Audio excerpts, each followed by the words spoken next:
How's it going, everybody? Okay, today I want to show you the head to toe warm-up. So the head to toe warm-up goes like this. Now most of you have done this before and you are familiar with this warm-up, this limbering exercise, because if you've done PE class or you've been through national service, you would have done this warm-up.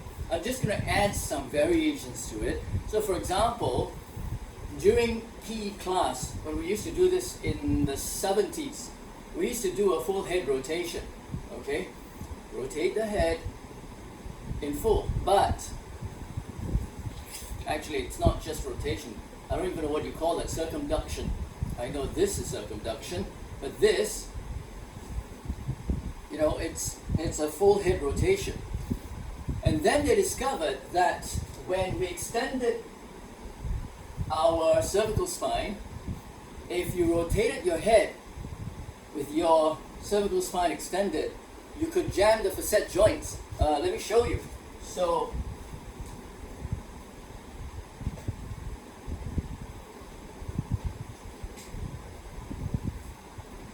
let's take a look at this. So you see this spine here. You see the spinous process and the transverse processes. In between the top and the bottom vertebra, there are joints, right? These are called facet joints. Now, if you extended the spine, those gaps or those joints become more cramped. They become tighter. You see those joints? They become tighter when you extend the spine. So this is the head, this is the back of the head, this is the front of the head. If you extended the spine, okay, which means if you looked up, tilted your head upwards, those facet joints become very close together, and then if you started rotating, you could jam the facet joints and have a problem rotating your head later, turning your head. So what did they do?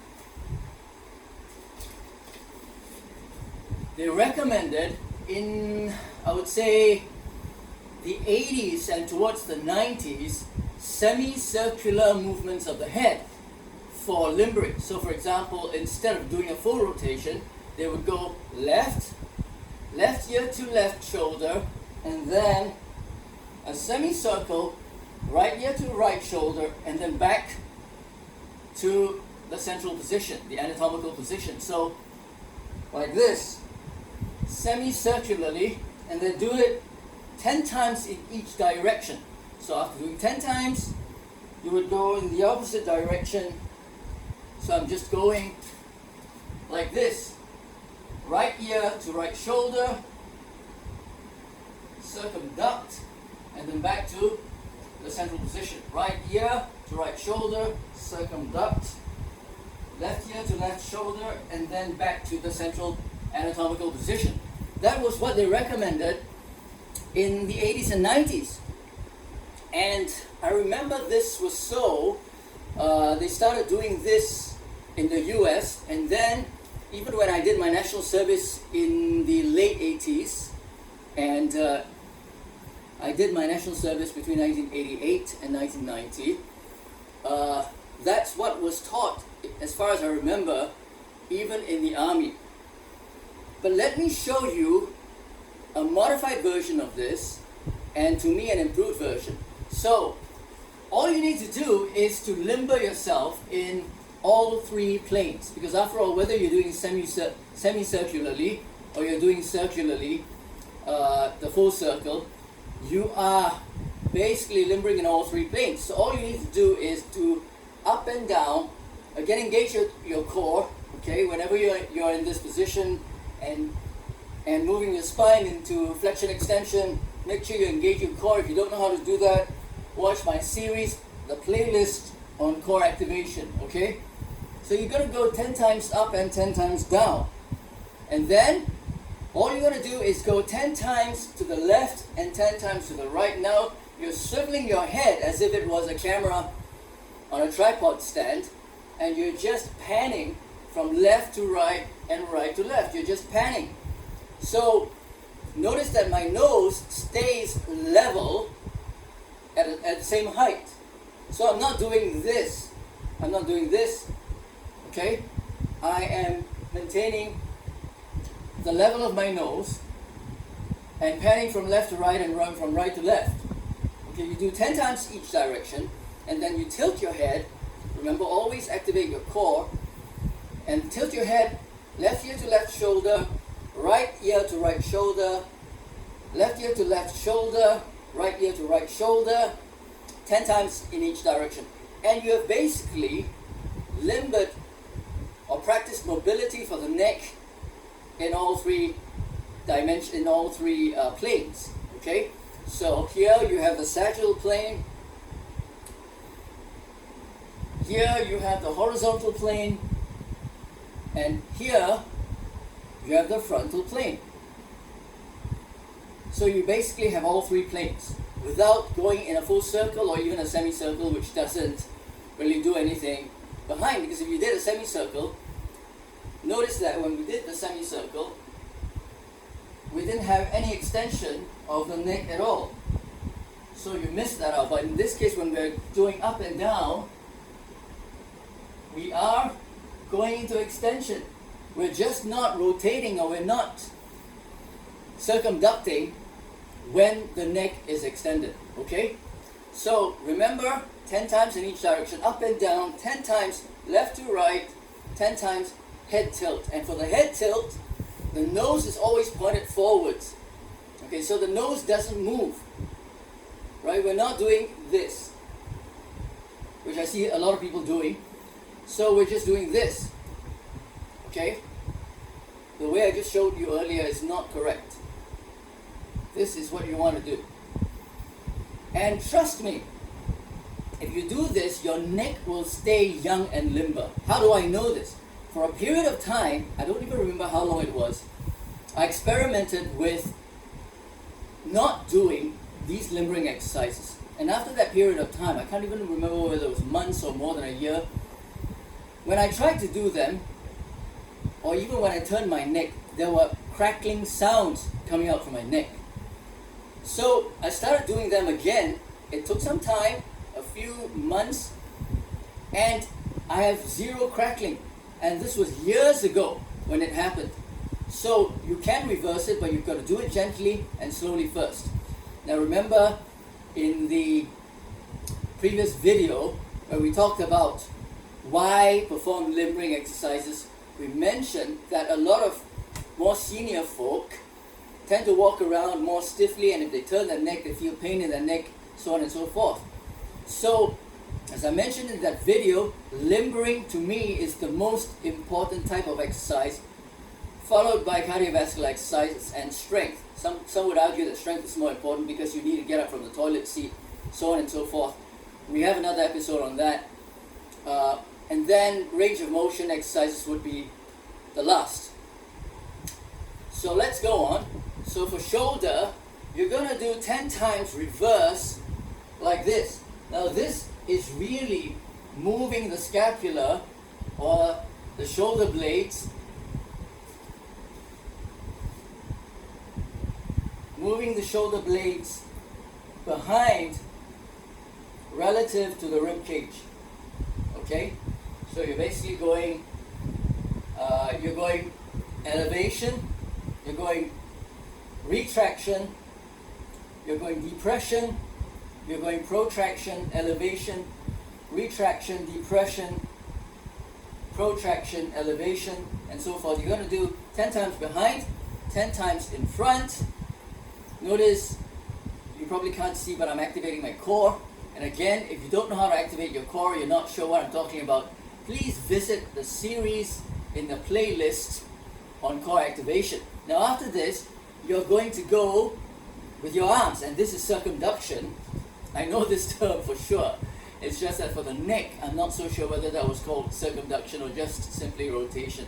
Now, if you notice this, you're going to go small circles backwards. Okay, you go 10 times. Or actually, if you don't have time, you can go 5 times. And if you're even shorter in time, you can go 3 times. But I would say at least 5 times, okay? After you go 5 to 10 times, you're going to go medium circle 5 to 10 times. Now, I learned this at PE class back in primary school. So, always ease into your range of motion, or in this case, your mobility exercises. Okay, always ease into them. even your strength exercises. You don't want to tear something for no reason at all, for nothing. And then big circle, you're going to go 5 to 10 times. Okay? So basically you're going to go backwards, rotating backwards, circumducting backwards. It's circumduction. And then we repeat. Okay, so we've done forward shoulder blade rotation, or shoulder blades elevation, protraction, okay, depression, retraction. We've done all of that. Now we go small circle forwards, 5 to 10 times. Medium circle forwards, 5 to 10 times. Now the reason I'm cutting it short is because I already did this earlier before my run. And then you do large circles, which is big circumduction, big shoulder circumduction, 5 to 10 times. Okay? That is for the shoulder. The next one, we're going to do this exercise. Remember to activate your core when we do spinal rotation exercises, okay? So again, if you don't know what I'm talking about when I mention or refer to core activation, please watch the series in the playlist on core activation. So you activate your core, and then this exercise is actually a combination of several things. Okay, combination of Aikido. This is not exactly Aikido, it's a modified version. It's a combination of an exercise taught by Matt Fury as well. I can't even remember the name of it. But it's basically swinging, okay? Swinging, swinging, swinging, swinging. Now we mentioned in the episode on why perform limbering exercises that if all you did was this, I mean, I've met some senior people who tell me all they did was just swinging their arms forwards, backwards, and side to side. And what is the point of doing that if you consider that as the full package? You're missing out. There's no cardiovascular exercise in this. There's no strength exercise in this. And there is no range of motion or flexibility exercise. Okay? So, if this is all you did, it's not adequate. I'm just showing you one out of the 4 important types of exercise we all need to do. Okay? So, from behind, this is how it looks. Again, activate your core. You want to allow your hand to slap your butt. Slap your butt with your hand. Okay? Slap your butt with your hand. Not slap your hand with your butt. I almost said that. Now, if you watch the episode on a joint by joint approach by Michael Boyle, what I'd like to call alternating joint function theory, the alternating joint function theory, I mentioned that we want thoracic rotation, but minimal lumbar rotation, okay? Because the lumbar spine is supposed to be stable, the thoracic spine is supposed to rotate more. So that's what this exercise does, okay? You want to make sure that your shoulders are moving in a circular fashion, yeah? Okay, if you look top down, you see a circle. So again, 10 times to each side, okay? And then we have this thing that we used to do even from primary school and also in the army, waist rotation. Now there are actually variations of this. I'm just going to show you this generally. This limbers up the hip joint. It also has a little bit of limbering on the ankle joint. Okay, what you do not want is you do not want torsion in the knee. So if you feel pain in the knee doing this, you have to do a modified version. Now in any case, let me show you what I mean by a modified version. Again, 10 times each direction, yeah? I'm not doing 10 times now because I already did that before I went for my run. Now the modified version is to increasingly create movement in the lumbosacral joint. So let's break it up into two planes again, and then combine them. Now, watch me side view, okay? So that's going into lordosis, kyphosis of the spine, lordosis, kyphosis, and then side to side is like this. You're hiking up the hip, hiking up the pelvic girdle on one side and then the other. Now a combination of the two would be the belly dance, right? But you do remember me saying that the lumbar spine is supposed to be stable.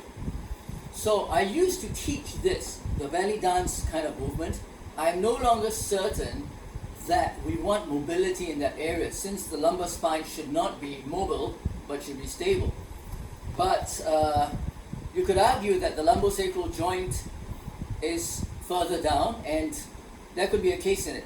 So to be honest with you, I'm just going to omit that belly dance exercise for now. Now, so in other words, when we do the hip rotation, we're going to do it this way, yeah? Hip circles rather, not hip rotation. Hip rotation is this. That's hip rotation, okay? That's hip rotation. This is, we'll just call it hip circles. Okay, so 10 times each direction. And then now, you know, we used to do this exercise where we put our hands on our thighs and then we move in a circle. Alright? That is actually working on the ankles. But I don't like the idea that the knees might be subject to rotation, especially if they're not very stable. So we're going to omit that exercise and just go right down to ankle circles or foot circles, okay? So